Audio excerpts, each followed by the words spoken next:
বেঁচে যাবে, আবার জলে চলে যাবে, আবার বেঁচে যাবে। 7 সমুদ্র 13 নদী নয়, কাকদ্বীপ অঞ্চলে এবার চমকে দেওয়ার মতন ঘটনা। মুড়িগঙ্গা নদীর তীরে ভেসে উঠেছে এক বিশাল আকার তিমি মাছ।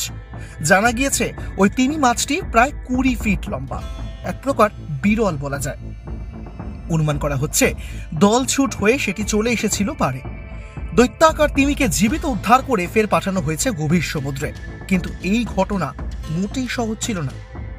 গোটা ঘটনাটি ঘটেছে দক্ষিণ 24 পরগনার কাকদ্বীপের হারুচ পয়েন্ট পোস্টাল থানা এলাকায়।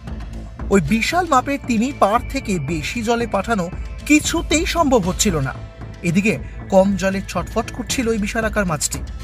ফলে খবর দেওয়া হয় বন দফতরে। এরপরই শুরু হয় অপারেশন। বন দফতরের নামখানা রেঞ্জের বনকর্মীরা দ্রুত সেখানে চলে যান। তিমিকে উদ্ধারের কাজে হাত লাগানো হয়।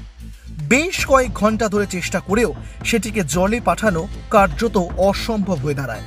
তখন সিদ্ধান্ত নেওয়া হয় রাতে সেটিকে ছাড়া একেবারেই সম্ভব নয়। নদীর পাড়েই সেটিকে উদ্ধার করে জীবিত রাখার চেষ্টা করা হয়েছিল।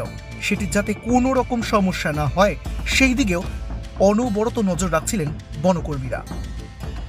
এই ঘটনার খবর পেয়ে বন দপ্তর যাওয়া পর্যন্ত সাধারণ মানুষও চেষ্টা করেছিলেন সেই তিমিকে ফেরত পাঠানোর, কিন্তু সবটাই বৃথা। জানা গিয়েছে সেটির গায়ের রং নীলচে কালো। তিমিটি কোন প্রজাতির তা নিয়ে নিশ্চিত হতে পারছিলেন না বন দপ্তরের কর্মীরা।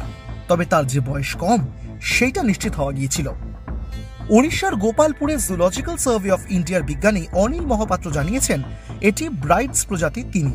ভারতীয় উপকূলেই দেখা মেলে। 2012 সালে পূর্ব মেদিনীপুরের দীঘা মোহনাতেও দেখা দিয়েছিল।